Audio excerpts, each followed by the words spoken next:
Ladies and gentlemen, please welcome the next President of the United States, President Donald J. Trump.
Thank you very much, everybody. Thank you.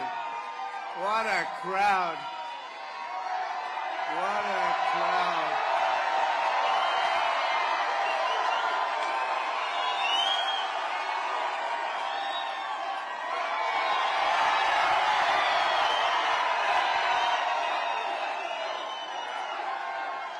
Well, it's a great place, and I just want to say a very big hello to New Hampshire. You've been fantastic, and we've had tremendous success. It's great to be back in the proud home of the first in the nation primary, your first in the nation primary. I wonder who kept you there. Trump. Less than 3 months from now, we're going to win the New Hampshire primary for a third straight time. And we're going to look at all these people up there. I didn't even see you. Wow, what a group. And we're going to crush crooked Joe Biden. He is a crooked man next November. And we're going to make America great again. We're going to make it great again. We have no choice. We have to. I want to thank our Sullivan County Trump Chair, State Representative Jonathan Stone, wherever you may be, Jonathan. There's so many people. Jonathan, thank you very much. Thank you, Jonathan. New Hampshire Police Association Vice President Timon Ekua. I don't know if that's good or not, but I tell you what, it's the best. Where is he? I'm very pleased to receive the endorsement of Sullivan County Commissioner Joe Osgood. We just got that. Thank you very much. Joe, where's Joe? Joe, thank you. Thank you, Joe. State Representative Kristen Noble, also Jim Kofalt, and the 603 Alliance. I appreciate it. I appreciate the endorsements. We've had a lot of endorsements in New Hampshire.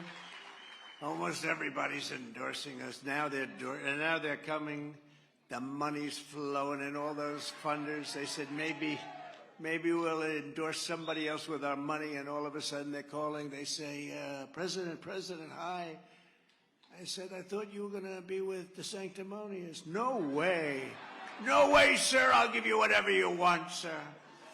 It's an amazing phenomenon when you have great polls, right? But the polls have been great because of people like you. We appreciate it very much, and we should do very well. And they've been very good against crooked Joe Biden. We're leading in every swing state now, every swing state. We're leading by a lot. But as you know, today is Veterans Day, very, very special day. So let's express our eternal gratitude to every veteran in this room. And who's a veteran? Raise your hand, please.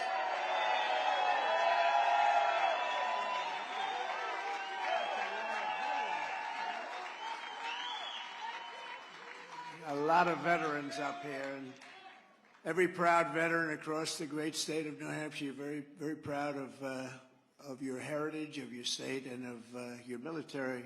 Tremendous, I think proportionally as many in New Hampshire, maybe more than any other state. We're also honored to be joined by the Gold Star family members of Marines who lost their lives in the Afghanistan horrible, horrible withdrawal. I got to know the parents and the relatives of so many of them, and they're incredible people. We spent an evening in Bedminster listening to music, right? We listened to music. Oh, there they are. We had a good time. I said, I'll be with them maybe 15 or 20 minutes. We spent about 3 hours together, right? Looking up in the sky and seeing some beautiful signals coming down, right? The father of Staff Sergeant Taylor Hoover, Darren Hoover. Where are you? You're here someplace? Yeah, there you are. Thank you very much. Thank you very much. Darren, beautiful Darren, beautiful Darren. The father of Lance Corporal Kareem Nikui and Stephen Nikui, and the mother-in-law of Sergeant Nicole G. We have them all here today. We have them all, Trump 2024. Christy Shamblin. Christy, thank you, Christy, very much. And we'll see you back there or someplace else, okay? But that was a great evening. Wasn't that wild, sort of? They started off very sad, and we finished the evening, and it was a beautiful, beautiful tribute to them. Not to us, to them, right? So thank you very much. We'll do it again. We'll do it again. And we love you all, and we will never forget the sacrifice of Taylor and Nicole and Kareem and the others. And incredible what happened. You don't take the military out first, you take the military out last, right? And about 10 other things that we could name. You don't give up Bagram, and you leave from Bagram, not from the place they left from. Couldn't breathe, it was so tight, so crazy, so horrible what they did. The veterans who have served this nation in uniform, enlisted their lives in defense of their families, our freedom, and our great American flag. And when I'm back in the White House, we're all going back together. They will once again have the loyalty, the respect, and the support that they earned and they so dearly deserve. After years of scandal, betrayal, and neglect under the Obama-Biden administration, I signed the VA Accountability Act. They were trying to get it done for 59 years, and we got it done through Congress, believe it or not, so they can't cancel it out right away, allowing us to tell the sadists and people that didn't work and people that didn't love our wounded and are injured and are hurt they were terrible. They would treat them terribly, and you couldn't do a damn thing about it. They'd be in there, and they were sadists. They had people, this wasn't prime time for our people, and they weren't able to defend themselves. They had people that would really mistreat our veterans, and we couldn't do a thing about it because of the laws, civil service and otherwise. You couldn't do a thing. They could be as bad as they wanted. They could do everything up to murder. And the way they treated some of these people were just horrible people. You couldn't fire them. And now we looked at them, and we took about 7,000 of them, and we said, "You're fired. Get out, get out, get out." That was a big thing. And by the way, I don't know if you know it, but Biden wants to put them all back. Can you believe it? And these were the bad ones. These were the bad ones. We don't want to do that. We don't want to fire. We replace them with great people. They want to put them all back. All those people that are sickos, they want to put them all back. I also signed, about 59 years they've been trying to get this one, VA Choice, which made it permanent so that the veterans can get medical care at the private health care provider of their choice, so that you go in and you're not feeling well, and many people became terminally ill waiting. They'd wait for 2 weeks, 2 months, 3 months, 4 months, 5 months, 6, 7 months, and by the time they got to see the doctor, they were terminally ill. They could have been taken care of very quickly, very easily. Preventative care, the best thing about that is get it early.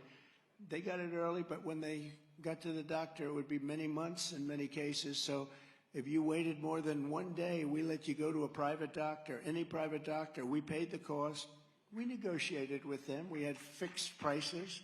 I said, because those doctors, they know how to make money, don't they? Some of them are money machines, and some are just really good doctors and really love everyone in this room and all of your relatives. And what happened is we made a deal that nobody said could be made, and we got it passed in Congress, believe it or not. The Republican Congress did a great job with both of these, the accountability and this. And now you go, and if you have to wait online for more than a day, you go to a private doctor, you pick the private doctor, and they take care of you, and you live. And believe it or not that this was why I did it, because it wasn't, but you save a lot of money. It's actually a lot cheaper than letting somebody get sicker and sicker and just end up dying a horrible death. And people that were pretty sick but not that bad are better, and it's been an incredible system. I understand they're trying to dismantle it under the Biden administration, and you would know better than I, but they're trying to dismantle that under the Biden administration. But under the Trump administration, we live by the motto, promises made, promises kept. I made that promise. And there is no more solemn pledge than a promise to America's veterans. The veterans are incredible people. So many people in this room.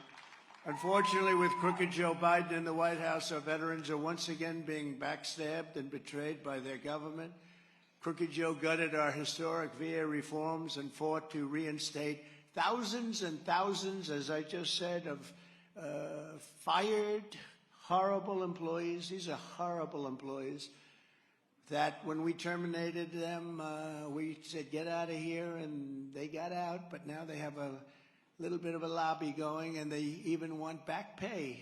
They treated our veterans badly, and it looks like it's going to cost up to $200 million in back pay for people that were treating our veterans badly.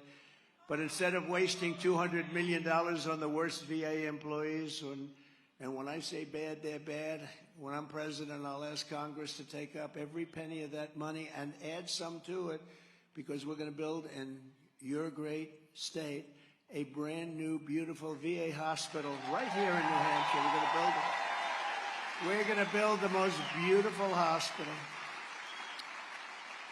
And it's going to be, you're just about, I hate to say this, you're just about the only state that doesn't have a VA hospital, but yours is going to be better than any of them. Well, I'll get involved in the real estate world. We'll start looking at the corners, and we'll say, we'll build a better one for half the price. Better than anybody, but you'll have it.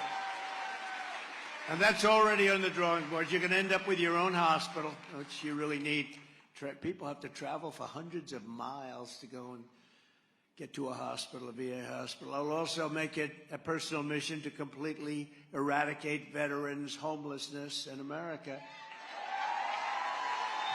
You know, we were doing a great job with it, and then a terrible thing happened. We were doing so well with it, and then these guys get in, and they treat the illegal aliens just pouring into our country better than they treat our veterans. I mean,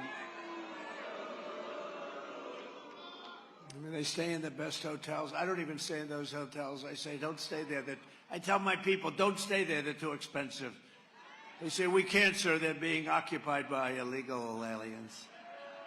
Those owners are making a lot of money, but it's just crazy. We don't treat the veterans.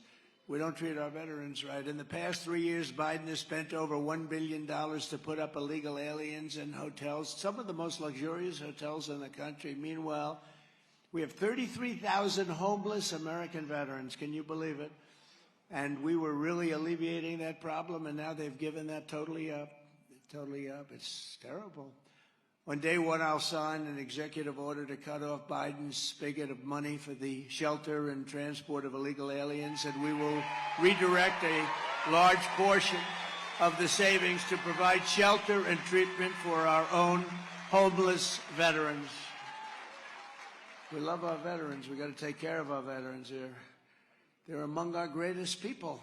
Crooked Joe puts bureaucrats first and illegal aliens first. I will put veterans first and America first every single time.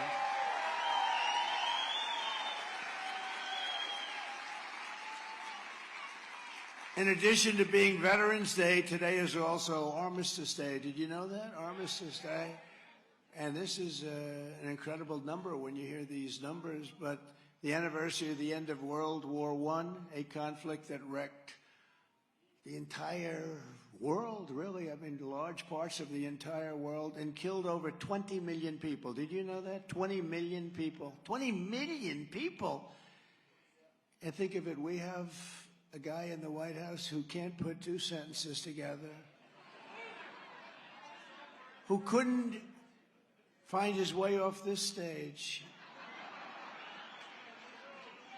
And actually, he would be confused, because I think my audience behind me might be bigger than my audience in front of me.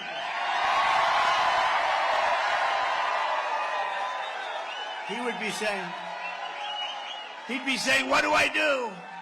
Where am I? He'd be saying, it is sort of a strange speaking menu. I'm like in the middle of a room and I'm looking back here. But he would say, what's this? You ever see he ends a speech? He has no clue how to get off. You got to stare there. You got to jump off the front, do anything. Just don't walk into a wall. He walks into walls. But this is the guy that we have negotiating with Putin and, right? And President Xi of China and Kim Jong-un, who won't even talk to him. This is who we have in charge of nuclear. But this anniversary should remind us all of why it is so important to once again have a president who will deliver peace through strength. That's what we had. We had all peace. We had peace. We had a great period of time. World War III has never been closer, in my opinion, than it is right now. And it wasn't at all close. We were never going to have it. 3 years ago, we had everything under perfect control.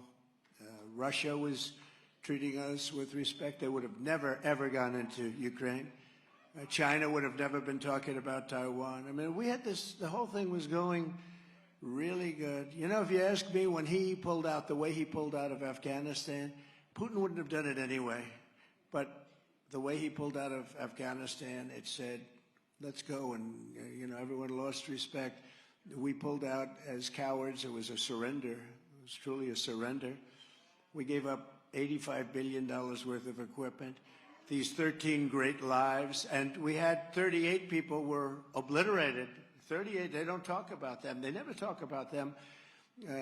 Missing legs, one case, 2 legs, 1 arm, and a half an arm, and just obliterated. And nobody mentions those poor people. Should have never happened. Should have never happened. The people in the front row that I've gotten to know, incredible families, are just torn apart by gross incompetence. And I tell you, it's so sad to see. It would have been so easy. We had we had something going. We called up the head of the Taliban. I told the story to you, but I called up the head of the Taliban. I said, the press got on me for that. Look at all the press. Oh, it's so nice. The fake news. Fake news. Fake news. But I spoke to the head of the Taliban, Abdul. And then I told him, Abdul, you can't do this. You can't. You keep shooting us. So they killed a lot of soldiers, snipers during the Obama/Biden. I don't know. Did they ever call them? But they killed a lot of people with the snipers. A lot of people. Period. And I said, you can't do it. Anyway, since I had a rough conversation with him. Since that conversation, we didn't lose 18 months it was. We didn't lose one soldier. There wasn't one soldier shot at. 18 months. Even Biden admitted that. He said, well, I will say one thing under the Trump policy. They didn't lose any soldiers. When he said that, his people went crazy. Don't say that. Why? But he did say that once. So I think we'll have to wheel out that statement. But it's true. Look, for 18 months, think of it. 18 months we didn't lose one soldier. And then we had a rigged election, and then the result was exactly that. By the way, Hillary's allowed to say things about elections, and every Democrat's allowed to say. But if we say it, we get indicted. They indict us if we say, and in our case, it was true. It was a rigged election. It was stolen. And because of that, we have unhappy people in the front row, and we have a lot of other unhappy people. Because of that, we have inflation, and we have high taxes, and we have high interest rates, and you can't buy a home, and you can't refinance your home, and you can't sell your home, and you have energy at the highest level it's ever been. You were energy independent 3 years ago.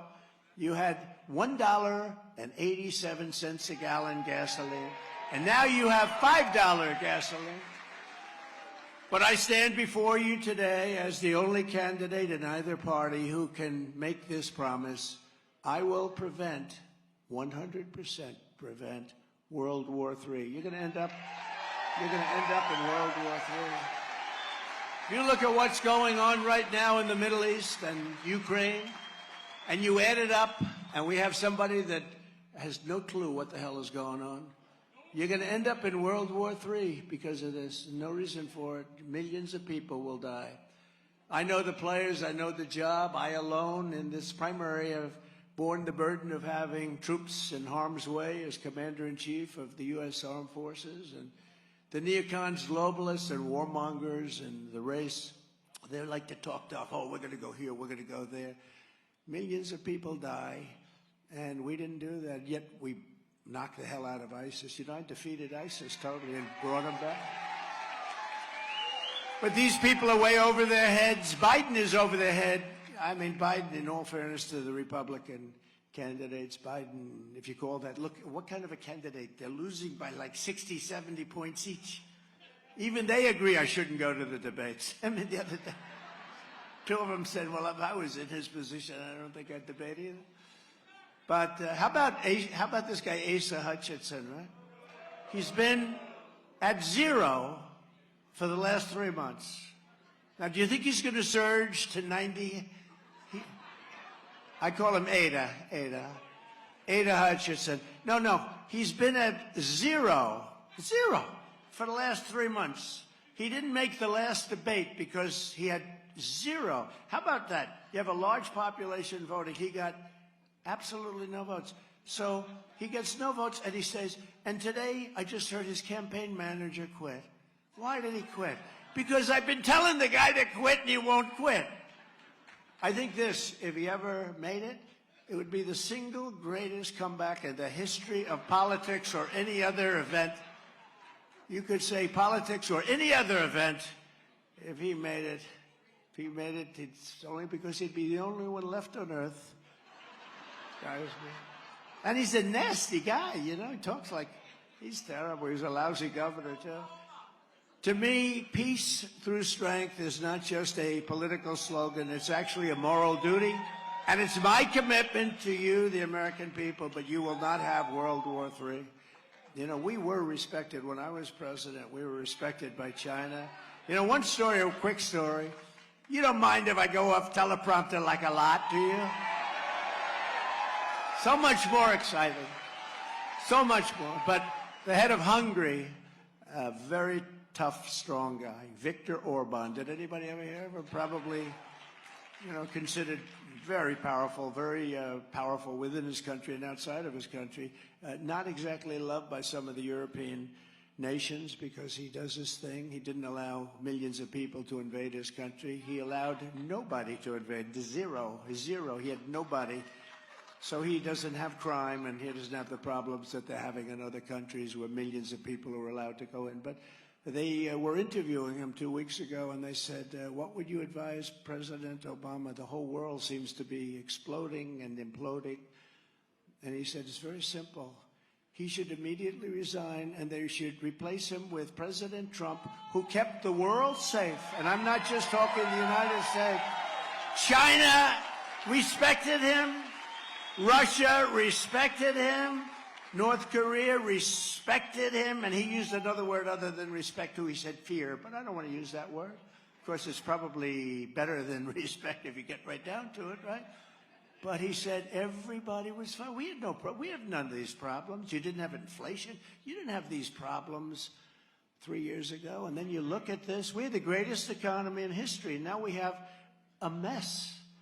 You'll end up in the Great Depression. And I'll tell you the one thing I don't want to be. I don't want to be Herbert Hoover. I always said, I don't want to be Herbert Hoover.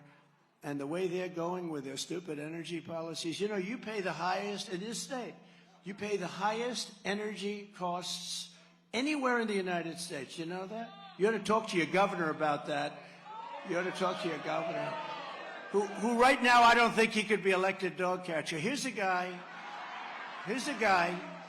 and you may have a couple of fans, but I doubt it. Here's a guy, could have been a senator, would have been greatly helpful if he could have been. He's got the heritage of the name. He used to like his father. His father used to treat me very nice. He was actually nasty, and then when I won, he went from one of the worst to one of the best. When I won, his father was great. Before that, he was nasty. He was a Bush guy. I mean, one of those things. They tend to be a little bit bad. Don't get a lot of the right things done. But his father was very, very good to me. And this guy, he could have been a senator. But he ran for president, right? He just didn't have the guts to announce it. He ran for president, and he was mired at 1% for a few months, making really nasty, he's a nasty guy, making nasty comments. And then he decided that he wasn't going to run. So he said, well, I decided not to run. Well, he ran for like 4 months. He was running. But again, it takes courage. Say what you want about these other people. Some of them shouldn't be running because it's a joke. But say what you want about them. It takes courage to run. It does. It takes courage. It's not an easy thing to do. But this guy could have been a senator, would have made a tremendous difference. Instead, they lost that race by a very close race. But they lost that race. But he could have been so easy. He could have been there because he's not presidential material. And he could have been there for a long time. And it would have made a big difference in the Senate. But he didn't do that. And people have to get, the Republican Party, they have to get unified and they have to get smart. They have to get smart. Because say what you want about the Democrats. They have horrible policy. Let's have open borders where millions and millions of people come in illegally into our country from prisons and from mental institutions and terrorists.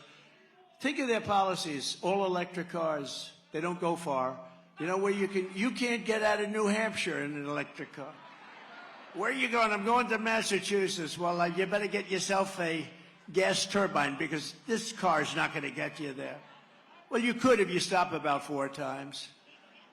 No, I want to go to Massachusetts, darling. I'm sorry, you can't do it. You're about, 12 miles away. The whole thing is crazy. They want to also, but we have a little time. This is a nice day. You screwed up my whole day by putting this in the middle of the day. So you can't do anything in the morning because you don't have time. You can't do anything in the evening. Although tonight, I'm going to the UFC fight at Madison Square Garden. Dana White. Dana White, the great Dana White. There's a guy I'd like to make my defense chief. I wouldn't call him my defense chief. I'd call him my offense chief. He'd be my offense chief.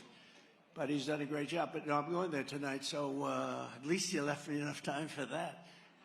But You know, it's really a tribute. Here we are on a beautiful day in New Hampshire, and you have a crowd, and you have thousands of people outside that couldn't get in. I said, did you put up a screen for them? They said, no.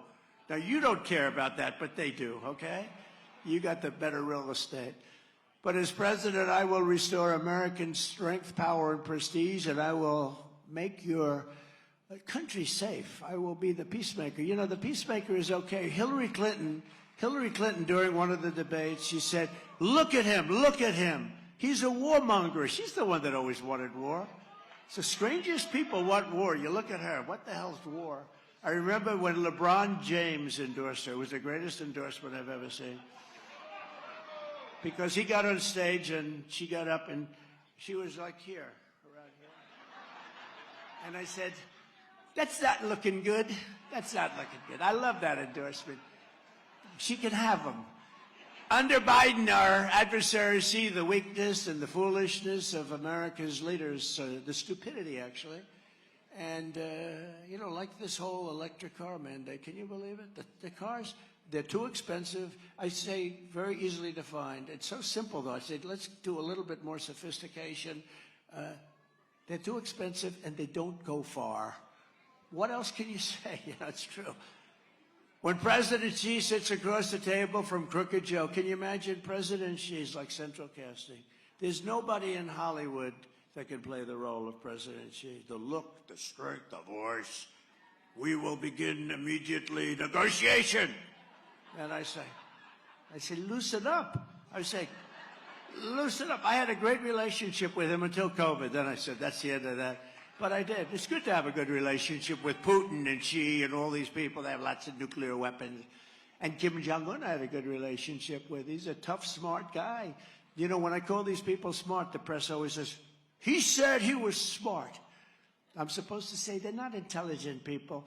President Xi in China controls 1.4 billion people with an iron hand, no drug problems. You know why they have no drug problems? Death penalty for the drug dealers. Death penalty, right? You want to solve your drug problem? You have to institute a meaningful death penalty for drug dealers. A drug dealer, and you, by the way, you have it worse than any other state proportionately. I don't understand New Hampshire, for whatever reason, you have a worse drug problem per capita than any other state. Nobody's explained that. Maybe you talk to the governor about that also, by the way. Why is that? You have the worst drug problem per capita in the entire nation. You have an unbelievable fire department and police department. They do such a good job. They spend most of their time saving people from overdoses and other things. Your police here and your fire here are incredible, I have to tell you.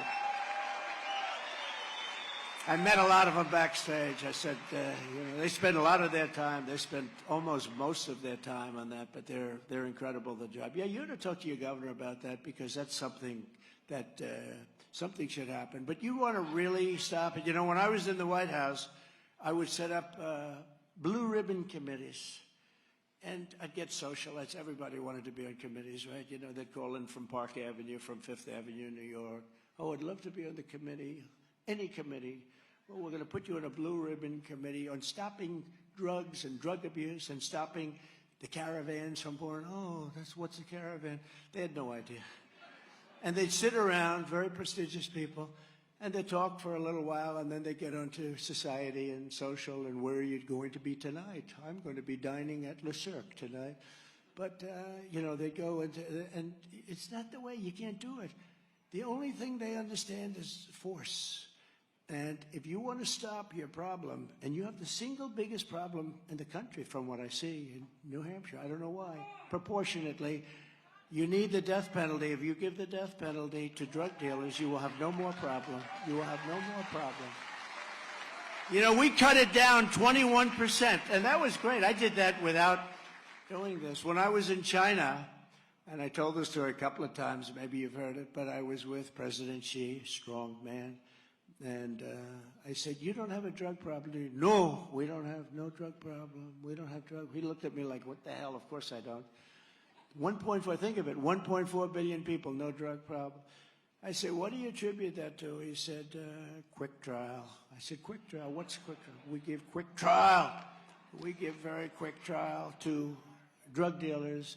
If somebody's selling drugs, we give them it's a one-day trial. They give them a trial, and if they're guilty, which I would say probably 120% of the time they're guilty approximately 120% of the time.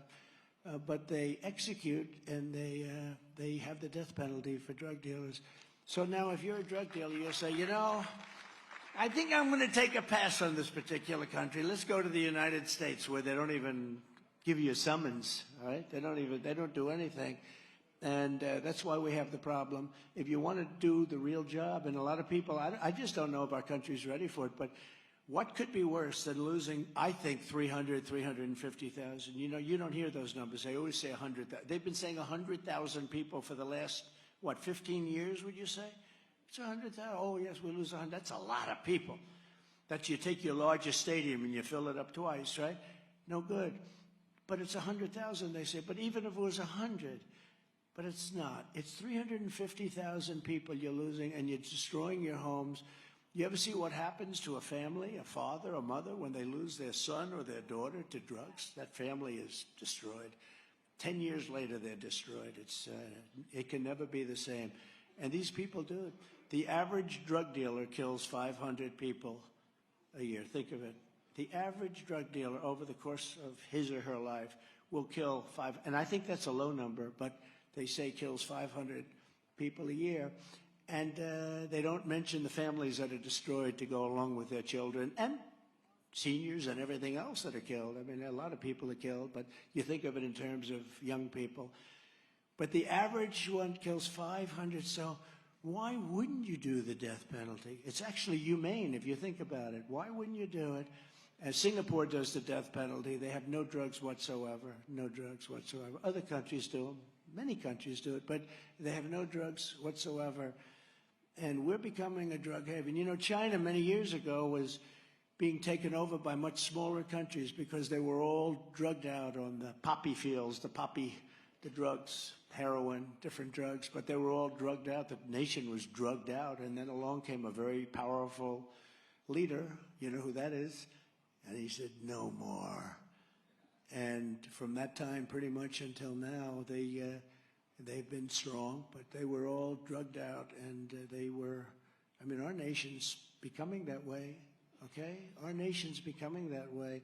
You look at our nation, that you almost say, how does it survive when so many people are absolutely sick from drugs and drug overdose and all of the things that go with it? Our nation, remember, China was taken over by many different forces, much smaller, much weaker than them. Now they're strong. But our nation's not so much different. We have a large percentage of our people are drugged out and won't help us in terms of making America great again. We have to help them, and we should help them. But we could stop this scourge if we would do it properly. And just out of curiosity, it's interesting. We're all friends. The death penalty sounds harsh. Thank you very much. But the death penalty, it's funny. They say, oh, he's conservative. It's not that I'm conservative. I have common sense. You know, I want to have a border. We want to have free elections. We want to have low interest rates. We want to have school choice. We don't want to have men play in women's sports. How about that one?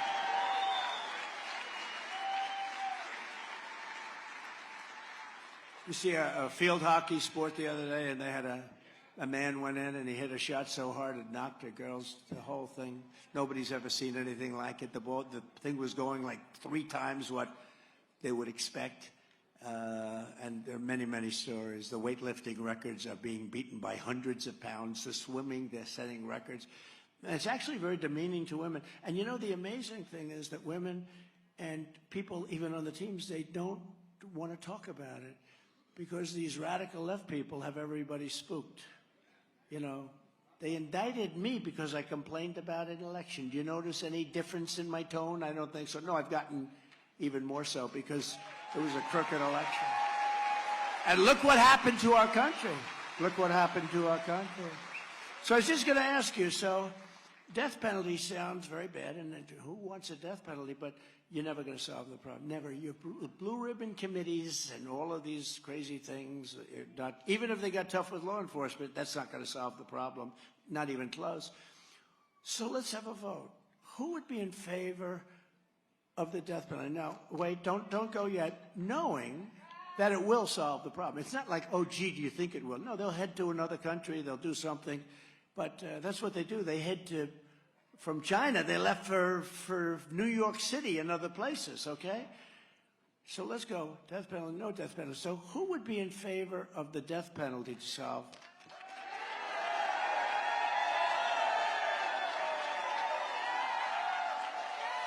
And just out of curiosity, who would not be in favor? Because it's harsh. Who would not be? Okay, I can understand it. Look, I can understand, but I see one hand out of thousands of people. Are you a liberal? No.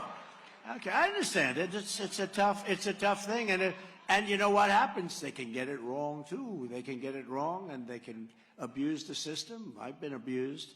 A lot of the people in this room have been abused. They can abuse the system. But I see one hand. Okay, so let me do that again, because that's right. Who would be opposed to bringing in the death penalty? You would? It's okay. Seriously, don't be afraid. Nobody's going to. We're not the Democrats where they're going to put you in jail because you speak up. Who would be opposed? I see three hands. I see one hand of a person down there. She's going like this, meaning she doesn't know, right? She sort of likes it, but it's a big step. So I see 3.5, okay? How about back here? Who would be opposed? Who would be opposed? All right, so you're probably talking 1%. You know, I mean, if you think about it, that's pretty amazing. And it's a real poll.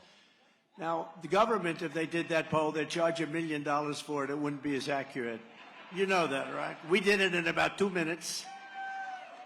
But if you want to solve the drug problem in the United States, really solve it, you have to bring back the death penalty for drug dealers. That's what you have to do. And you'll solve it. So whether you're a Democrat, a Republican, or independent, if you don't want your sons and daughters drafted to fight and die in distant foreign lands that many of you have never even heard of, if you don't want your nation wrecked, if you don't want your economy destroyed, if you don't want American blood and American treasure squandered in a needless global war, you see it, they never end. They go for years, 21, 22 years. In Afghanistan, think of it, 21 years, 21 years. Too bad it carried out that long. We were going to get out of Afghanistan. We were coming out of Afghanistan. You know, I'm the one that got it down to 2,500 troops. But I was going to keep Bagram. You know, Bagram is one of the biggest air bases in the world. Cost us billions of dollars years ago, billions and billions of dollars. Has the biggest, most powerful runways, meaning the thickest concrete of any place. I think it's 8 feet. You know, I used to go, when I was building, I'd like to go 4 inches, and I'd negotiate. Maybe we can do it for 3.5. These things are many feet thick, most powerful runways and everything else. And they gave it back. They gave it all back.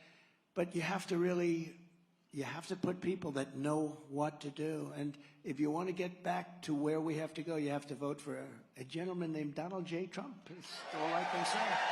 That's all I can say. We'll turn it around fast.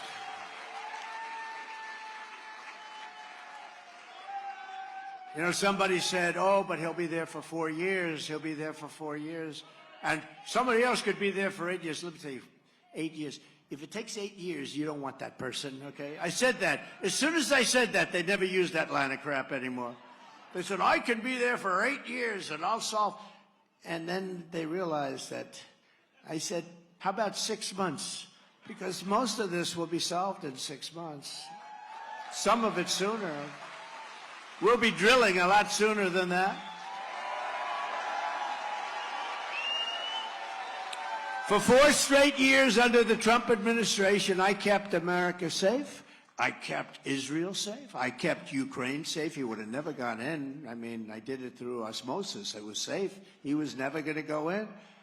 And I kept the whole world safe. It's like Viktor Orban said, great, great, smart, tough man, but a real leader. He said he kept the whole world was safe. We didn't have any of these problems. Think of it. Go back 3 years. We didn't have any of these problems. And we had the greatest economy in our history. I completely obliterated the ISIS territorial caliphate. Completely wiped out ISIS. And it was supposed to take, to wipe out ISIS, you know that. It was supposed to take years. I was told years. And I went to Iraq. I met with the generals. I found a couple of generals I thought were fantastic. I was told it would take 4 years and we maybe couldn't do it. And I said, how long, General? You know who the general is, right? Raisin Cane, General Raisin Cane. I said, I love you. If your name is Raisin Cane, that's what I'm looking for. I want General Raisin Cane working for me. I love Raisin Cane. But I said to him, what's your name, General? He said, my name is Cane, sir, Cane. I said, what's your first name? Raisin. I said, Raisin? That's what they call me, sir, Raisin Cane. I said, is that because you raised Cane? I guess that's what they mean, sir. I said, General, I think I'm going to like you. Sure. And I said to him, how long will it take you to knock out ISIS? I went there. I actually flew there. Extreme bravery when I did that because I had to fly in Air Force One. We had to darken our windows. They said, sir, we're going to have to. We're flying over enemy territory. Think of it. We're there for 21 years with the best equipment in the world, and we still have to darken our windows to fly in. But I figured, let's do it. And they turned off all the lights inside and outside of the plane. I went up to the cockpit, and I saw people that were better looking than Tom Cruise, okay? Because, when you fly the president, they have the best. They take that best of the Air Force, the best of them. They take only the best. And these guys are like central casting. They could be movie stars. In fact, if I was ever an agent, I'd just hire these people. I'd make a fortune. Boom, crew cut. And I see the captain. I say, how you doing, Captain? I'm doing fine, sir. We'll be there, sir, in about 20 minutes. I said, Captain, I don't see any lights outside. I don't see any lights in your cockpit. I don't see anything. Sir, we're just fine, sir. And he's surrounded by people that looked as good as him. I said, am I in a movie? No, we don't have people like, they don't look like that in Hollywood. I say, he's Tom Cruise. I'm not insulting short people. I said, this guy's Tom Cruise, but much taller. Okay? Then he goes, sir, we'll be there in 15 minutes. I say, Captain, that sounds great to me. And I'm going, because I haven't seen, there's nothing. And there are a lot of people back there. They have operators, they have this, they have engineers. I never saw so many people in a plane before operating a plane, but it's Air Force One. So, you say, that's okay. That's not our big problem. We have other problems. But they're all really fantastic, and they're really the top of the line, top in the world. So we're coming in, we're 15 minutes away, and he then says, so we'll be 10 minutes and we'll be landing. I say, I still don't see any lights at all. And I do that. I like to sit with pilots and land planes. I have a nice plane, and I sit sometimes with a pilot. It's beautiful to watch.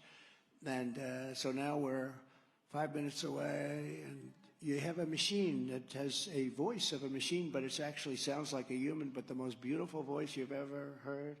And it talks to you as you're landing. It tells you what's going on.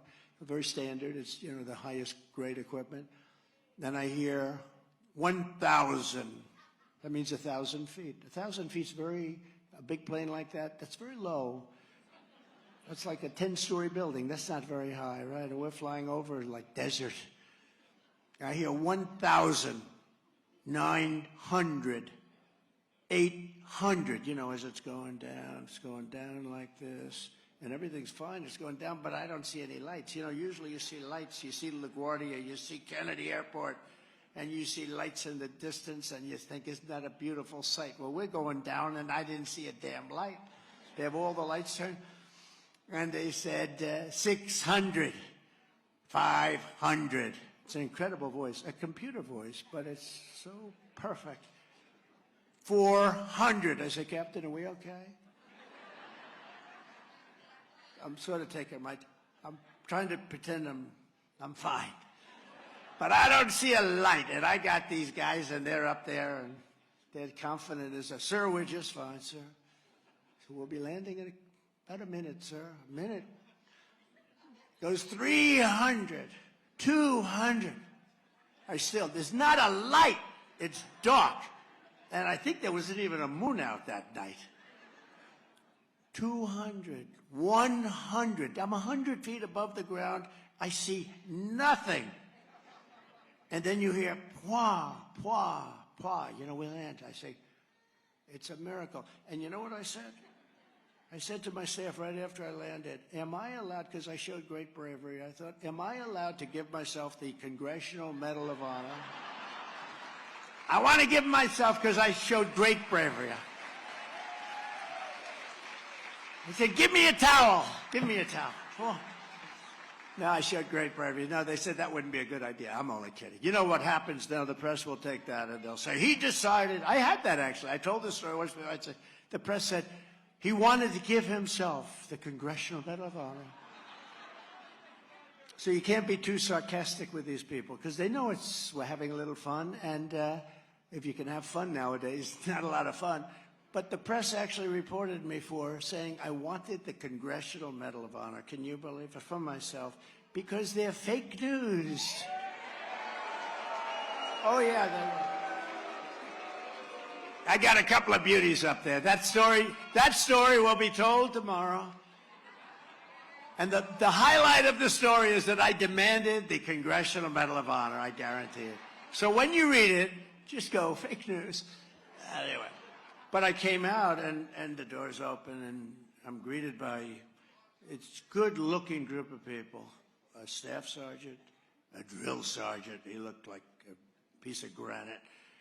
A general, another general, a colonel, group of people on the bottom. I go down, and that's when I met General Raisin Kane. And he was the boss. And they all said, great to meet you. I shook their hands. Sir, would you like to rest? You know, it's a long trip, like 20 hours. I said, no, I don't have to rest. Now, if Biden were president at that time, I'd say, you know what he'd do? He'd rest for about 4 days. Then they'd turn around. Did you meet the president? No, he was sleeping the whole time. He spent 3 days sleeping, and then he turned around and went back and went immediately into the beautiful bedroom of Air Force One and went to sleep. This is not what we're supposed to have for a president. So I went down. He said, sir, would you like to rest? I said, I don't need to rest. Let's go. So we start a meeting. And I said, how do we defeat ISIS? We've been fighting them for 21 years. We have the best equipment in the world. They hardly have equipment. They are great fighters, by the way, great fighters. They're natural fighters. That's what they do. For 2,000 years, they fight. They come down from the mountain. They can live in a crevice in the mountain. Don't forget, you know, you look at what they've won. It's amazing. But these are great fighters. How do we defeat these guys? And we said we can do it. I said, how long would it take you? Now, I was told 4 years by a couple of our television generals in Washington. Is Millie a beauty? But I was told it would take 4 years. Sir, it will take 4 years. Very big effort. So I asked General Raisin Kane. I said, General, how long would it take to do it? Sir, we can do it in 4 weeks, and I think we'll have time left over. I said, wait a minute. For years, not me, everybody. You were hearing 4, 5, 6 years, it's very hard to do. And now I have a guy sitting there that truly is central casting. And I'm sitting here and he's saying I can do it in 4 weeks and he'll have time left over. So I say, how do you do that? He says, well, sir, when they came in from Washington, you know Mattis, General Mattis, General Milley, real beauties. General Milley's the one that decided to take the soldiers out first, okay? General Milley is the one that said, let's leave $85 billion worth of equipment behind because it's cheaper than taking it out. It's cheaper than putting a tank of nice, clean fuel in the airplane and flying it to Pakistan or flying it all the way home. It's cheaper to leave it there. We left them brand new planes, brand new helicopters, thousands of night goggles, better than the ones we have. These are brand new, never used in boxes. 700,000 rifles, 700,000 rifles, 70,000 vehicles, trucks, cars, many of them armor-plated, many of them costing over $1 million apiece, armor-plated. And this is what we left. So I said to him, said, General, So how can you do it so quickly? I've been told it would take years to. He said, well, sir, when they came in from Washington, we have to obey. They're our superiors, so we're not allowed to give our ideas. I said, that doesn't sound like a good system. He says, but that's the military system. They would come in and they would tell us what to do, even though we're here. And when you think about it, it's incredible because the people we're talking about are incompetent and the people I'm talking about are unbelievable soldiers. And the reason, if you'd like me to finish the story, the reason I tell you this is that we have an unbelievable military, okay? We just have some really bad leaders. So I think it's an important story, but I said, so General, how are you going to do it in 4 weeks? And they can't do it in 4 years. He says, well, sir, when they came in, they would only use this base. And this base is very far away. It's a big base. It's a main base. We gave it to China, by the way. You know who has that base right now? China. Because when they left, China has the base. And the reason we should have kept it, not for Afghanistan, we should have kept it because it's 1 hour away from where China makes its nuclear weapons, right? So we give it up. How stupid are these people? So anyway, so General Reason Kane goes, no, sir, we can do it in 4 weeks. We can do it very quickly. I said, so what was the problem? Well, sir, they came in. I disagreed, but it's not for me to say.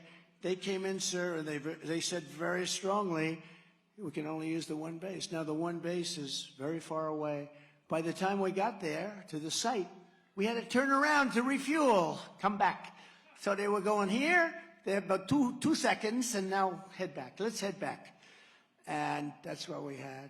But we have portable, what we call portable bases, sir. We have a lot of portable bases. We have 9 of them at least already up. And if we use our portable bases, I said, why didn't they? They said, well, they're located in some countries and they would consider it not politically correct. But sir, nobody would know where the hell these planes are coming from. I said, that's probably right. She said they're politically correct. They want to be politically correct, so they didn't do it. So they had 7 to 9 bases. So I said, so what I'd do is very simple. I'd leave from here, but this is the least important. I'd supply from here, but I'd go out to all of these auxiliary or portable bases, and I'd hit them from the left. And sure, I'd hit them from the right, and I'd hit them from up above, and I'd hit them from right under their ass, sir. And I'd hit them from so many directions, they wouldn't know what the hell is happening. And sir, it'll be over very quickly. I said, I have to think about this because nobody's ever told me this. Nobody's ever told me this. I said, I'll speak to you. I went back to Washington and I spoke to him on Monday or Tuesday. And I said, you still feel you can do that, General? Absolutely, sir. I said, go ahead and do it. And he knocked the hell out of him, and he knocked him out. Knocked him out. Less than 4 weeks. And then I had to give an order because there were a lot of them that were cornered. He said, sir, we got cornered rats. I said, what do you mean rats? They're human beings. Hey, they're not human beings, sir. These are bad people, sir. These are really bad people. I said, so what are you suggesting? He said, well, you let me know when the job will be completely finished. I said, well, that's a lot of people you're asking me about. You know, that's never been my thing. I build beautiful buildings. I do other things, right? He said, that's never really been, it's a lot of people. He said, they're not people, sir. So here's what you do. Take those gorgeous F-16s and fly over them for a while. Keep flying over them. Get those F-24s, F-22s. You fly over them. And maybe you'll scare the hell out of them and they'll surrender. They won't surrender, sir. They don't know what the surrender is. They don't know what a white flag is, sir. They don't surrender. Whether you like them or not, those son of a bitches, they will never, ever surrender. And I say, so what do you think? I said, here's what you do. Spend a little time flying back and forth. Let's see.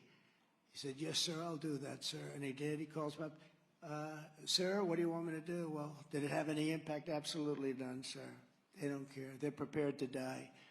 I said, all right, you have to finish it off. He finished it off. And you know what? We got rid of ISIS, 100% of ISIS. And then I took out al-Baghdadi, the leader of ISIS. So I knocked out al-Baghdadi, and then I also ended the life of the world's top terrorist, Qasem Soleimani, the father of the roadside bomb. every one of you, and respectfully, I love you, but you too. He was the father of the roadside bomb, the bomb. And he made them bigger, bigger, bigger. They kept getting bigger, bigger, and more sophisticated. 94% of the people that died or had legs or arms or faces obliterated, removed from their body, 94% was because of Soleimani. And I took him out too. Bigger than any terrorist in the world. I went to Walter Reed on numerous occasions because to see the soldiers. And I've never been, I would always say I could have never been a doctor because I can't handle that stuff, right? You know, I'm not, if I see somebody with a little finger, little blood guy, say, huh? And yet I was able to handle it so incredibly well because when I looked, I don't know, it was a different feeling of love or something, but I would go a lot. And I'd see these soldiers come back so badly wounded, so badly. By the way, the doctors at that hospital are unbelievable, what they can do. But, you know, some of these lives, the lives are so bad. One young man, he went to Princeton University. Princeton, he was a great student. He was actually, you know, family's well-to-do, I understand. He wanted to spend some time as a life experience. And he went to Princeton, and he got blown to pieces in his last day. He lost both legs, both arms, and most of his face. And I walked into the room, and his parents were there grieving. I've never seen anything like it. They couldn't believe it. You know, this kid was like this perfect, handsome. They have a picture of him by the bed. You know, you see him, and he's so badly, horribly hurt. And they have a picture of him by the bed. Beautiful, handsome guy. I'd love to look like that. I said, I'd love to look like that. I told his parents, I said, boy, this is tough, huh? He said, we never thought this was possible. He wanted this before going to work on Wall Street. He was going to do this as a life experience. You know, I thought, life experience. Another one was a great young man. He was unbelievable with the roadside bombs. He was the best guy at finding them. And he had, you know, we had great equipment for it. We had the long, I don't know if you've ever seen them with the long rods, and they have, on the end, they have tremendous equipment, computerized in every way, but the most incredible equipment. And he had a half a day to go, and he said, hey, I'll go with you guys into the field. And he went into the field. He said, I'll go with you. He's got a half a day. He's coming home. Got a half a day. But he's friends with all these great soldiers, great people. And so he spent his last half day there. They're going out, and they're looking for roadside bombs. And he got the hell blown out of him. And like you wouldn't even believe. Honestly, a few years before that, you could never save these soldiers. What they do, you know, the way they can, what they can do to keep people alive today is so different than it was just a few years ago. It's incredible. In some cases, maybe it's not even that good a thing because the lives are so horribly destroyed. But he went in and he was searching, and what happened is Soleimani all of his bombs were being detected by brilliant young guys and brave guys like this. And he came up with a new bomb, even bigger, but more importantly, every single ounce of that bomb was made out of plastic. So the metal detector only detects metal.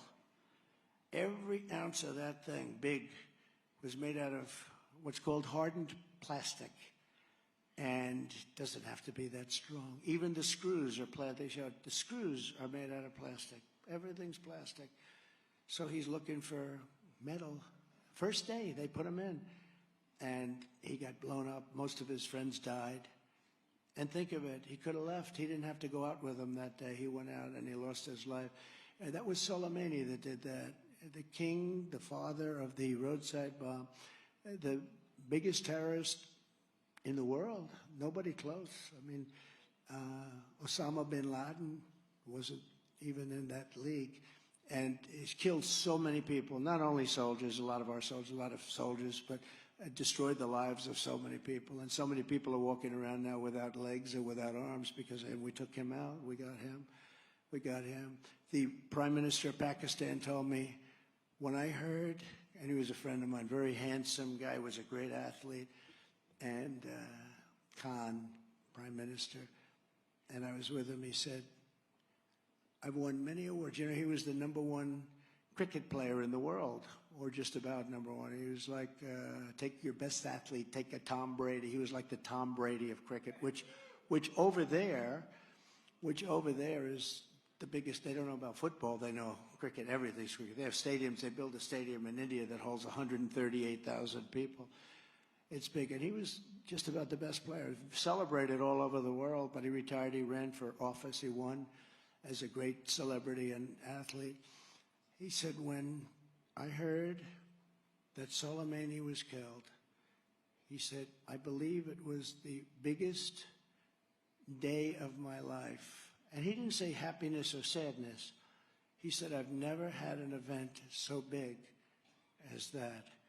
And when I heard that he was killed, he was feared all over the Middle East, feared. He was, as you know, from Iran. And it really set them back a long time. I believe that the mullahs, I believe that the leaders of Iran actually were happy about it because they were afraid of him, very afraid of him. I believe, I may be wrong about that, but the Prime Minister told me that when I heard that Soleimani was killed, I walked to my house from my office, and I stayed in my house and contemplated for 1 week. I couldn't believe this happened. This was the biggest event in my lifetime. He said, you have no idea.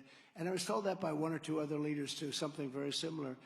And we took them out. And I think that's one of the reasons that I had no problem with Iran. Iran was broke when I was there. Not when I started, but when I finished. I told China, if you give Iran $1 for oil, they have a lot of oil, if you purchase any oil, you're not doing business with the United States. And any business that gets through, we're going to tariff or tax you at 100%. So China didn't buy. I mean, you can look at this. You got to look at the numbers. They went down. I had them down to almost nothing. And by the time I left, and then we had the election, and had that election not been rigged and stolen, and which it was, had that election not been rigged and stolen, had the election been fair, you would have never had a problem for 2 reasons. Number one, they didn't have the money, but you would have had a deal. They wanted to make a deal.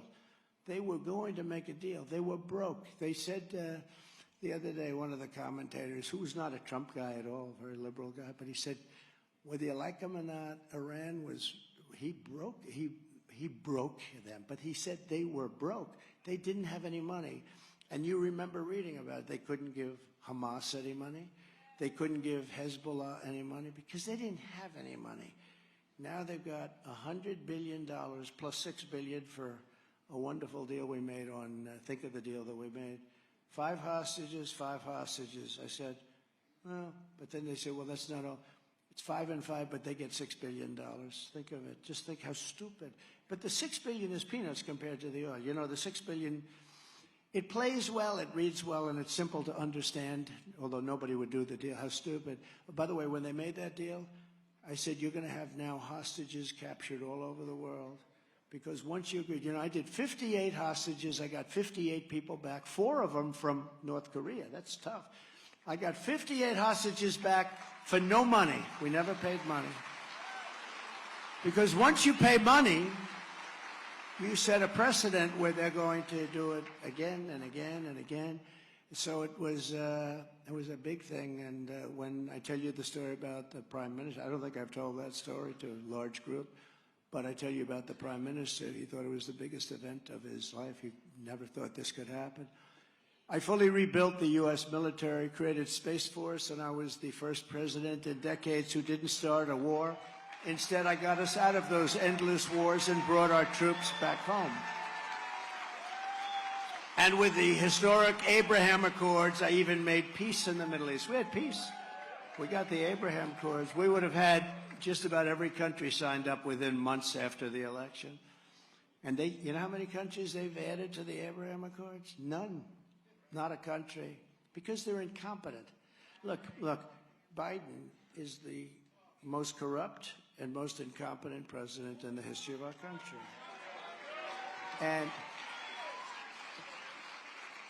And you know, until I got indicted, because once you get it, I got indicted for for this nonsense. Even every legal scholar says these indictments, and they're not indictments, they're political opponent indictments. Political opponent. People forget that. They say, oh, Donald Trump is going to court. No. And even the ones at a state level or a city level, he put his people, meaning they put their people, Garland and the young woman that works right under him, who's a big friend of Weissman. You know, Weissman, they've been after me for years, and that's fine. So far, they haven't done too well. I became president, and they said, man, they couldn't believe it. You know, they said, we can never let this happen again. And that's what they did. That's how they cheated. We can never let this happen again. But we're going to have it happen this time. It's going to be the biggest election in history, but we got to be careful. We got to be careful. 2024 will be the biggest election in history. Will be the biggest.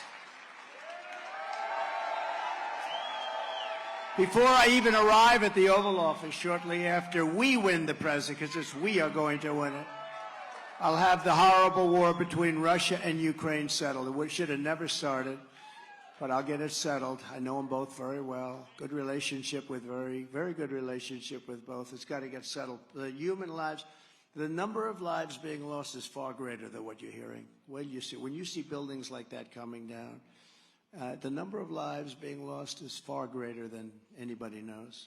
We'll get that settled before I even get into the Oval Office. We will get it settled. To protect our citizens from foreign threats, I will build a state-of-the-art missile defense shield. You know,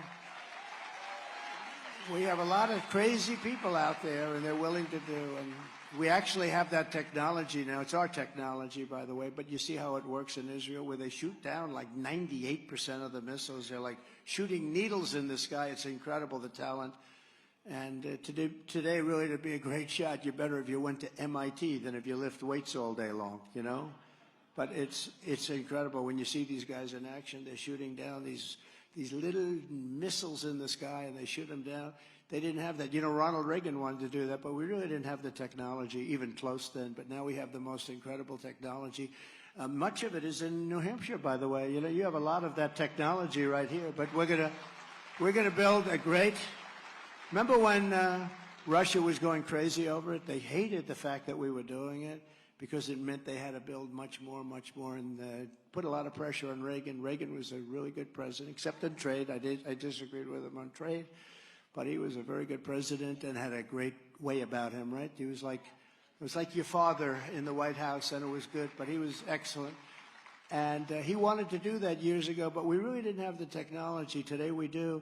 And, you know, it's okay to spend a lot of money to defend. If somebody goes crazy from some country, if we can shoot that missile down, that's not a bad thing. That's a good thing. And we're creating jobs in our own country, and it's jobs for things that are very important. I will end Joe Biden's disastrous war on American energy and unleash the most powerful economic weapon. It's called drilling for oil, or as I call it, liquid gold, or as I say sometimes, drill, baby, drill, right? Drill, baby, drill. We have more liquid gold than anybody. And it's no wonder crooked Joe Biden and the far-left lunatics are desperate to stop us by any means necessary. You got to watch, you know, we're going to have a lot of votes. We're going to have plenty of votes. The big thing that we all fear, everybody in this room fears, is the way they cheat on elections. It's the second most question. I think the first question I get from people come up and talk, and they say, sir, could I ask you a question? Yes. How do you take it? That's my first question.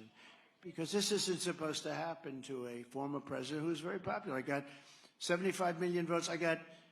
And that's their count, okay, which is a phony count. But I got votes, more votes than any sitting president in history. And I went from 63 to 75. That's the biggest increase. There's never been a president. Most presidents, like Obama, got less the second time by millions. Others get...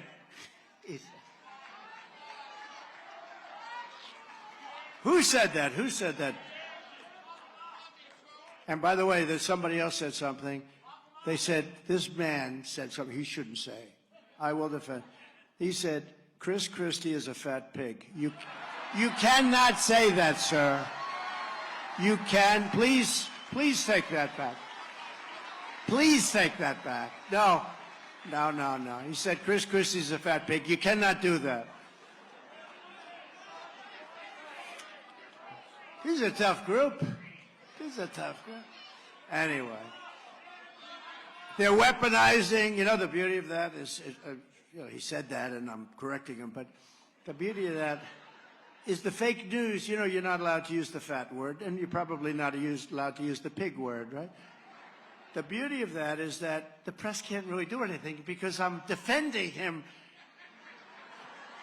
They can't do anything, so, you know, so it's sort of interesting the way that works out.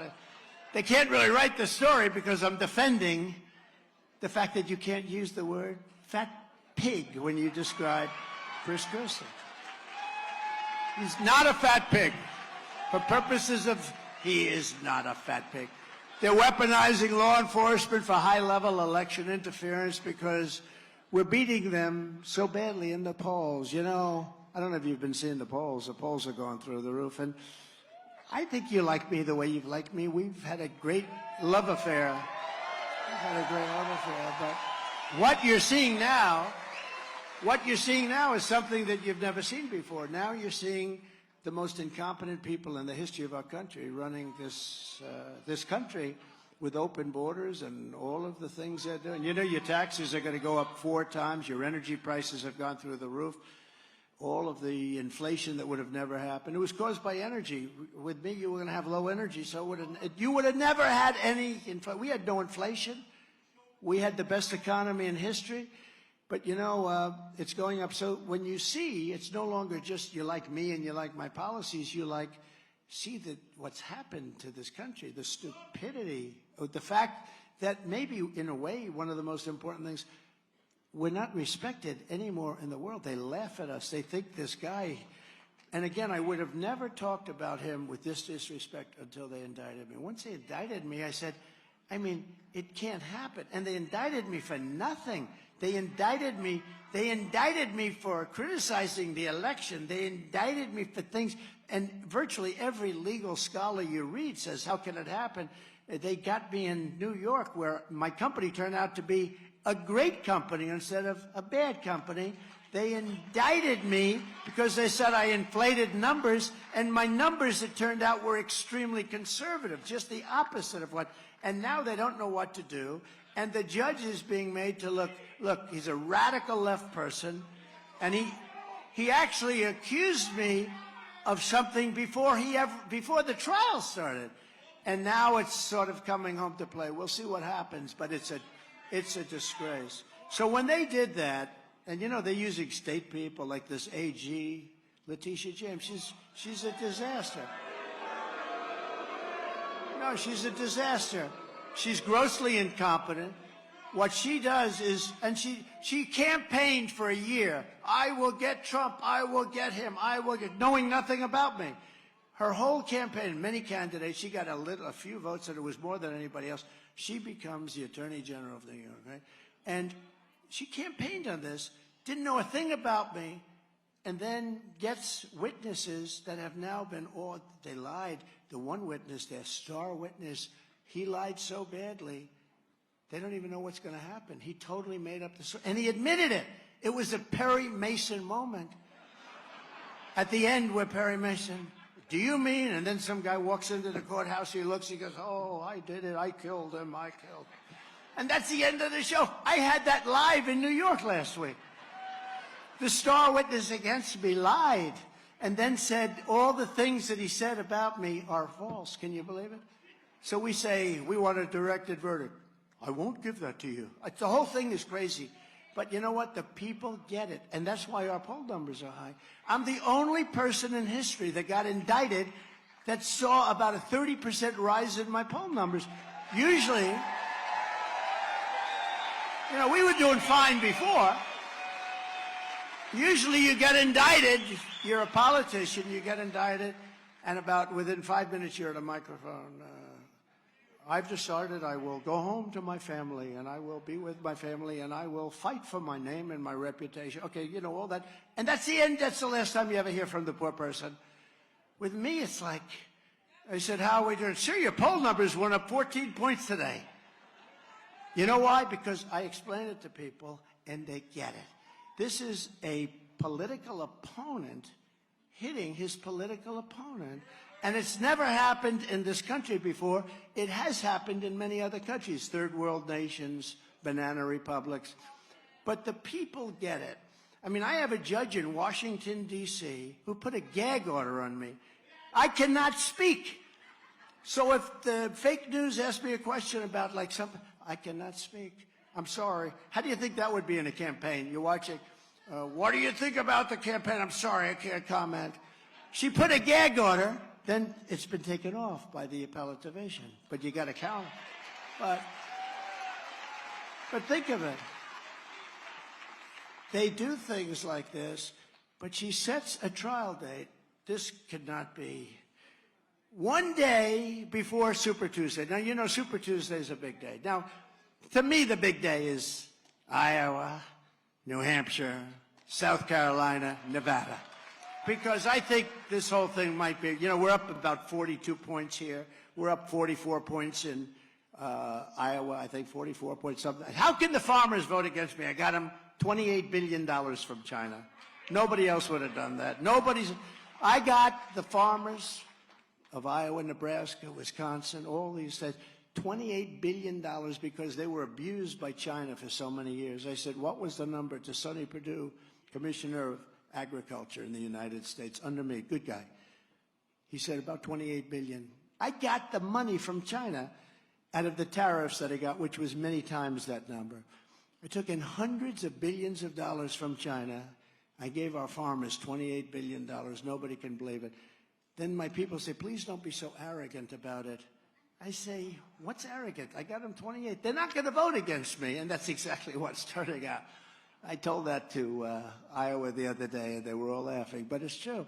I got them $28 billion that they got screwed out of by China with really bad things they did to our farmers.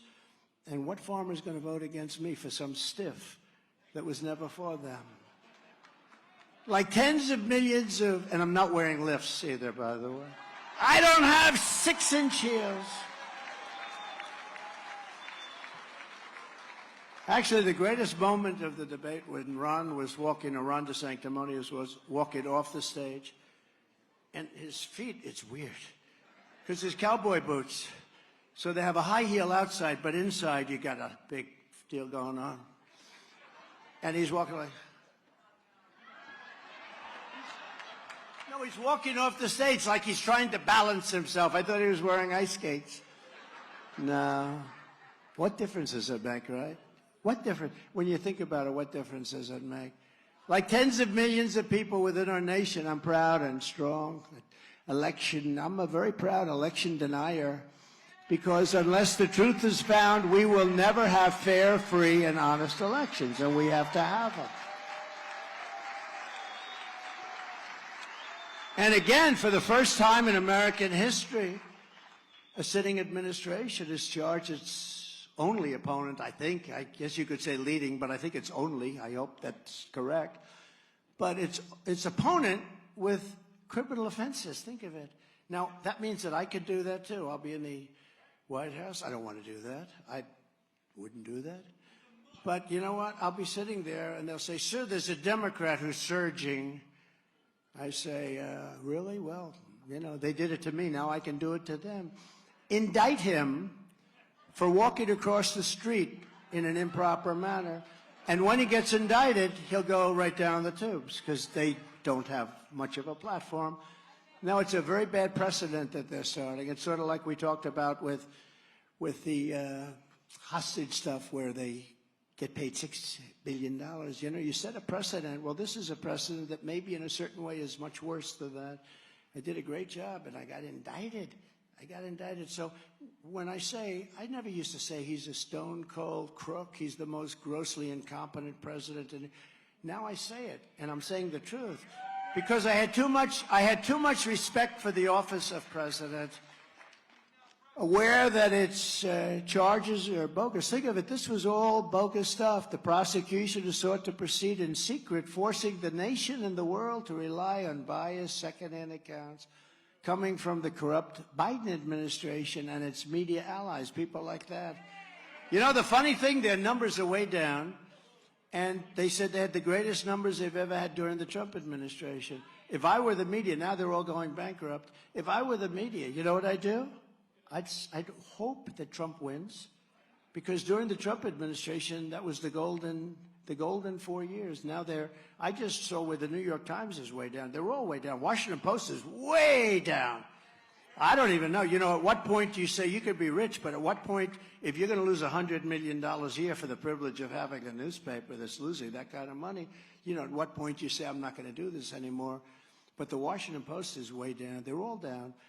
And they were all up. During my 4 years, now they were up with fake stories like Russia, Russia, Russia, you know, the Mueller, all the different hoaxes. We had plenty of them, but they were doing great. Now they're way down, and, you know, because they're not believed anymore. You know, that's the problem. When I started running, they had a very high approval rating, and I think it's one of the greatest things I've done. I've told people that they're corrupt and they're dishonest, and they have to straighten out their act because people are not believing them. And when you don't have a free press and when you don't believe your press, you've got yourself a very big problem in the country.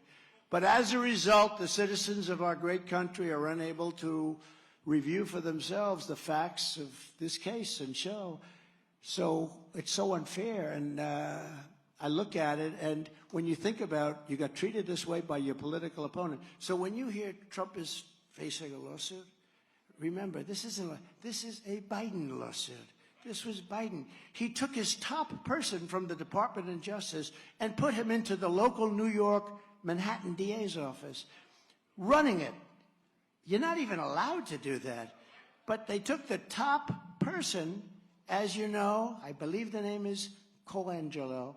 They took the top person. They put him into the Manhattan DA's office, Colangelo, and this guy was in Washington, D.C., working for Garland, and now he's in this office, and even signing checks and the papers. This is a terrible thing that's happened. And I don't even know, I mean, to be honest, I don't even know if Biden knows. But the people in his office knows, like Lisa Monaco and other people. They know. They know what's going on. You know, they're friends with some very bad people. But it's a very bad precedent. It's very dangerous. And again, such a thing has never happened in our country. I've made clear from the outset the prosecution has repeatedly denied me my fundamental constitutional rights, including my right to have a trial. I want the trial. I announced last night. You probably saw it. They said, sir, do you want a trial with or without cameras? Now, most people would say without. I say the opposite. I want this trial to be seen by everybody in the world.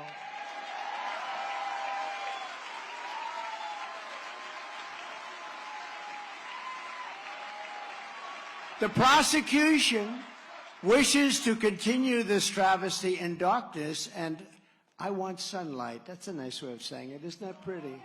I want sunlight. I want everything exposed to the public, including the election fraud, because this is all about election fraud, which took place in 2020 and the 2020 presidential election, so that such a thing can never happen again to our country.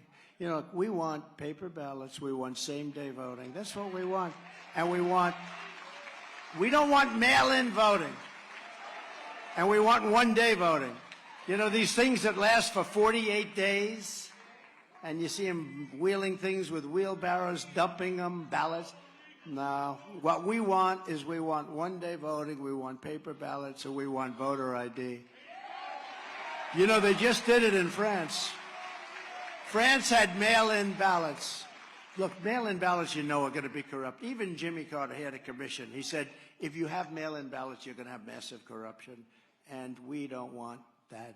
But every person in America is beyond and should have the opportunity to study this case firsthand. It's to be, oh, this will be very good for the networks. They should want it.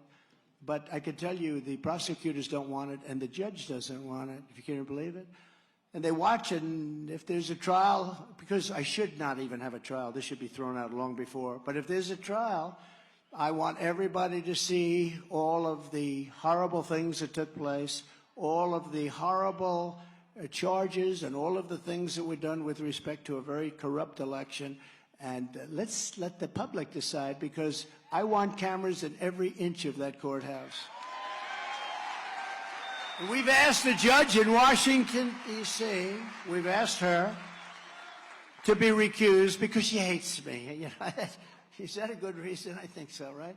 No, the judge truly, truly hates me. She is a Trump hater at the highest level, so we've asked for her recusal. She's denied it, and we're appealing that.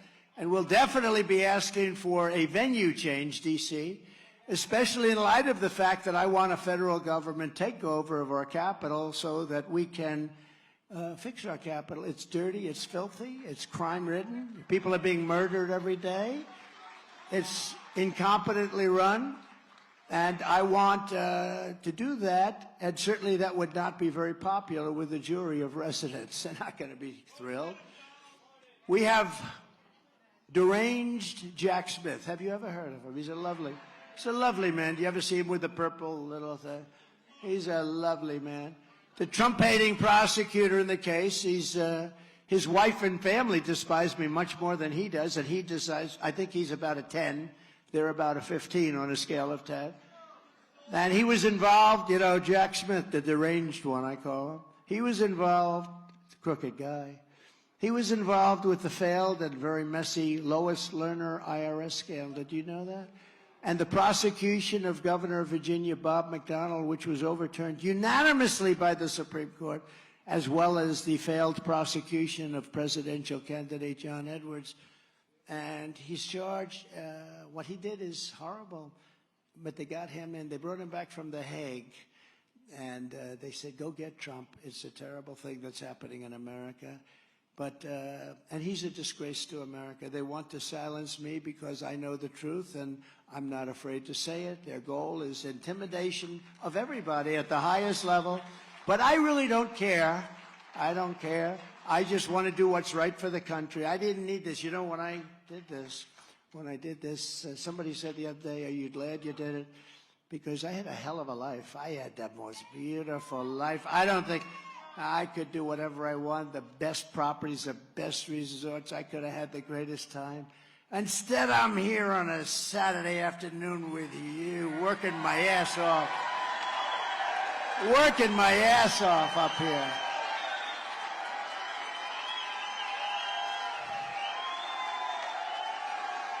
No, I had a good life.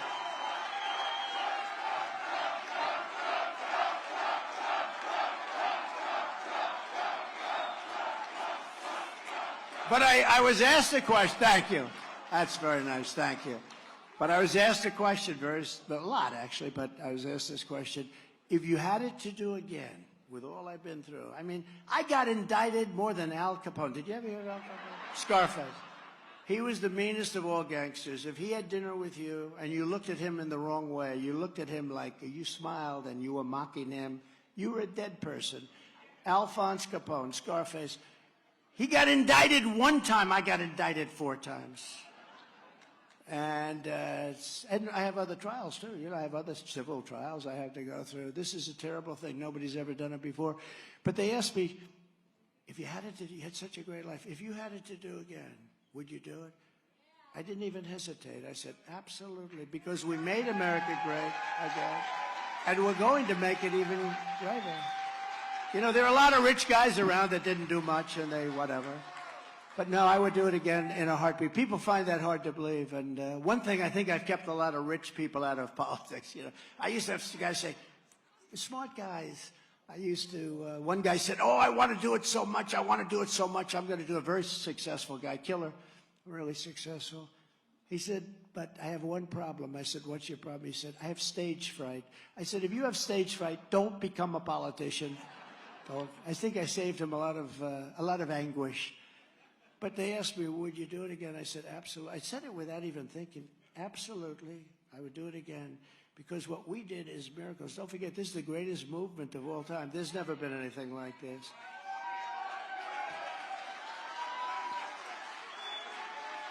Never been anything like this. There's never been a movement in probably anywhere, but in this country certainly, but probably anywhere because of the importance of this country. But you remember Pat Buchanan, how well he did 50 years ago in New Hampshire, right? And because he almost won, right? He came in second, I think, right? But he did very well against an incumbent. And I think, did he come in second? Does anybody remember? It was a long time ago. But anyway, I think he came in second. And he became legendary for the rest of his life and very successful and, you know, one of the greatest political pundits, good man. But we won every state. Think of it. Every single state. We came out in 2016 and just state after state after state. We won we won South Carolina. Remember, I was going to go down to South Carolina. They said, oh, he'll never win South Carolina because Bush is very close to the military. Bush did nothing for the military. And then I won by like 70%. 70%. And then we went up to Nevada. And then we went to Florida, and I had two people. I had a senator, right? And I had a governor. And I had both of them. And I said, this is not good because, and they had a thing that if you win, winner take all. So I said, I don't want winner take all. Because we had Bush was the governor. We had Marco is the senator, sitting senator. I said, that's a lot to compete with. I don't want to do that because, you know, give us our proportion. If I'm at 10% or 5%, at least let me have that. So I was all set to sue, and a poll came out, and it said Trump would win Florida by 70%. Marco would get 11, and Bush would get 9. I said, stop the lawsuit immediately. Stop that lawsuit. But every time the radical left Democrats, Marxists, communists, and fascists indict me, I consider it truly a great badge of honor because I'm being indicted for you. I am being indicted for you. Thank you very much. I appreciate it. Thanks a lot. Thanks a lot, ladies. Never forget, our enemies want to take away my freedom because I will never let them take away your freedom. And in the end, they're not after me, they're after you. I'm just standing in their way. I'm standing in their way. This is far more than a campaign. This is far more than a campaign. We're all involved in a great political movement, the greatest such movement ever in the history of our country. I mean, there's never been a movement like this, not even close. And now it looks, I mean, if you look at the polls, we're winning every swing state. We're winning states that nobody's even thought about. After years of betrayals of New Hampshire workers, together we ended the NAFTA disaster, the worst trade deal ever made, and replaced it with the brand new USMCA, that's Mexico and Canada, the best trade deal ever made. I appointed nearly 300 federal judges and 3 great Supreme Court justices. We achieved the most secure border in U.S. history. We built over 500 miles of border wall. They like to say, oh, it was less. It's not. It's much more than that. And we got Mexico to give us 28,000 soldiers free of charge. So when they say about Mexico, I saw some guy in the debate say, oh, Mexico gave us 28,000 soldiers. They said they're going to pay for the wall, but there was no mechanism for that. You know, sometimes you don't have. I said, you got to give us soldiers. You got to give us. Right now, we have the biggest caravans in history coming up. Right now, they're coming up. I got them to give us free of charge 28,000 soldiers. Now, I didn't tell you. I said to them, if you don't do that, we're going to tariff every product that you sell into the United States at approximately 25%. And they said, we would love to give you those soldiers. On my first day back in the Oval Office, I will terminate every open borders policy of the Biden administration.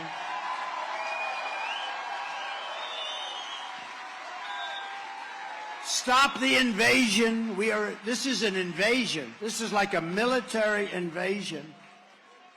We'll stop the invasion on our southern border and begin the largest domestic deportation operation in American history. I will immediately restore and expand the Trump travel ban on entry from terror-plagued countries, which was a big thing. You know, we had no terror during my administration. The only terror we had was Nancy Pelosi, who's a crazed lunatic. She's a lunatic. She is a crazed lunatic. What the hell was going on with her husband? Let's not ask. Let's not ask. I'll withdraw that statement. By the way, she's got a wall around her house. Obviously, in that case, it didn't work very well, did it? It didn't work. And I'll implement strong and ideological screenings for all immigrants. And if you hate America, if you want to abolish Israel, if you sympathize with jihadists and people that hate our country because they're not getting in, then we will stop, because then you have to just go for the other side. If you hate America, you have to go for the other side. We will stop Joe Biden's inflation disaster immediately and rebuild the greatest economy in the history of the world. We had that. And unlike Ron DeSanctimonious, who wants a 23% national sales tax on everybody in this room, which would devastate New Hampshire, would devastate your economy, would go to hell, I'll give you tax cuts, regulation cuts, interest rate cuts like you've never seen before. You know, I gave you the largest tax cut in the history of our country, larger than the Reagan tax cuts, and I gave you the largest regulation cuts. That's why we had the best job numbers ever. I will approve pipelines and infrastructure to cut through the cost of energy. And, you know, if you had a pipeline going through New York State, your energy costs will be less than half. Do you know that? And they couldn't. Do you know that? You have the highest energy costs in the nation. Your governor ought to work on that one, too. You pay more than any other state in the nation. And with a simple pipeline going through New York State, your energy costs would be cut in less than half. You would get all the energy you need, but they can't get it done. And I had it just about done until COVID came in. I had it done, but I had to get Democrat approval, and you would have had it, but we'll get it done very quickly, very, very quickly. Unlike Ron DeSantis, the other day on NBC, they said, ladies and gentlemen, we're pleased to have as our guest Governor Ron DeSantis. That's called great branding, when you brand a guy so strong that they don't even know what his name is anymore. Unlike DeSantis, I will protect Social Security and Medicare for our great seniors. He was not good on Social Security and Medicare. On day one, I'll sign a new executive order to cut federal funding of any school pushing critical race theory, transgender.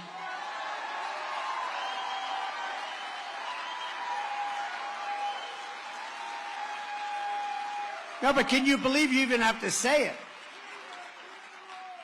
Pushing critical race theory, transgender insanity, and other inappropriate racial, sexual, or political content on our children. How about we will stop the sexual mutilation of your children? Can you believe? No. Can you believe you have to say that?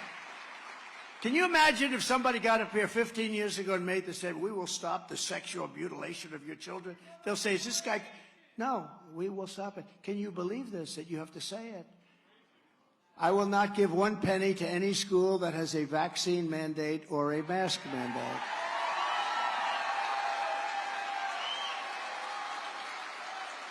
And the other thing, and I said it, I alluded to it before, but who would ever think that this is even a possibility? I will keep men immediately out of women's sports. Can you believe it? That you have to say that.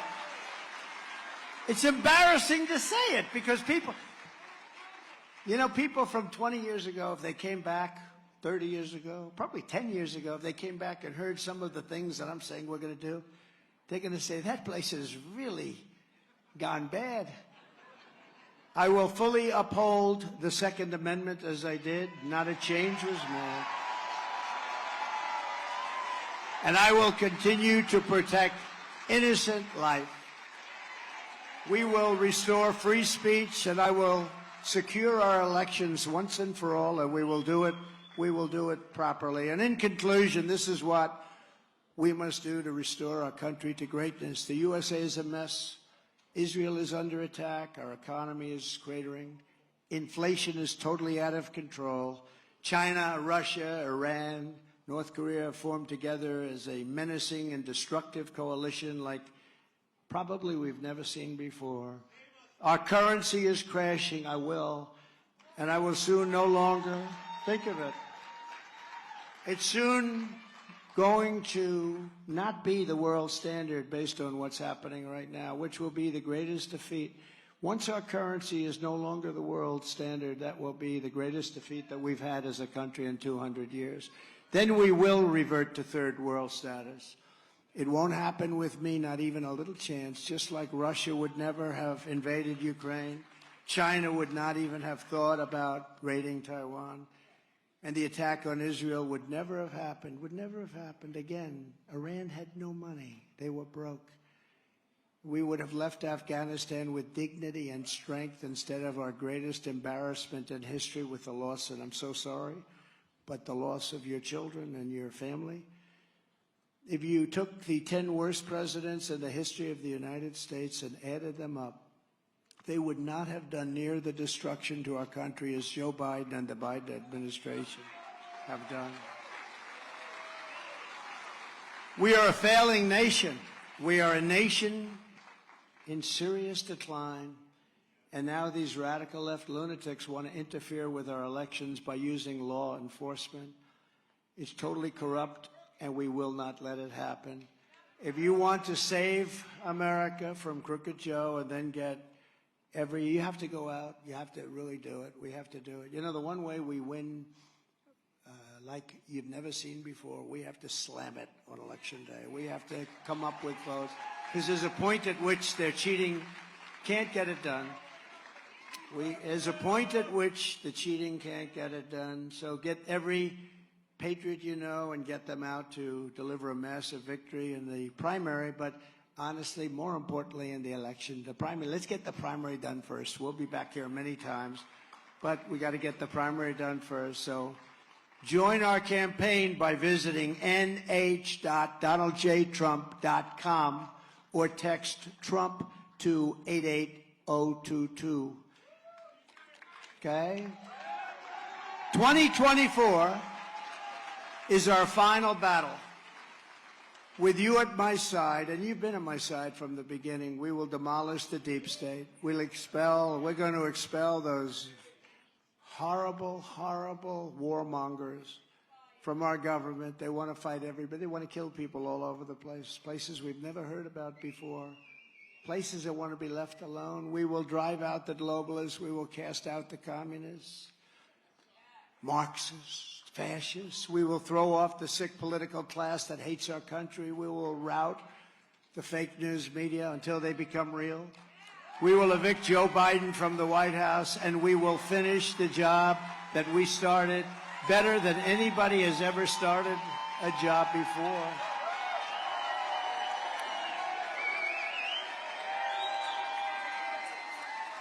The great silent majority is rising like never before. And under our leadership, the forgotten man and woman will be forgotten no longer. You're going to be forgotten no longer. With your help, your love, and your vote, we will put America first. And today, especially, in honor of our great veterans on Veterans Day, we pledge to you that we will root out the communists, Marxists, fascists, and the radical left thugs that live like vermin within the confines of our country, that lie and steal and cheat on elections and will do anything possible. They'll do anything, whether legally or illegally, to destroy America and to destroy the American dream. The real threat is not from the radical right. The real threat is from the radical left, and it's growing every day, every single day. The threat from outside forces is far less sinister, dangerous, and grave than the threat from within. Our threat is from within, because if you have a capable, competent, smart, tough leader, Russia, China, North Korea, they're not going to want to play with us. And they didn't.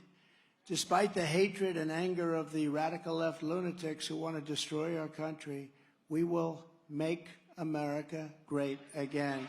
Thank you, New Hampshire. God bless you. God bless you all. Thank you. God bless you all. Thank you.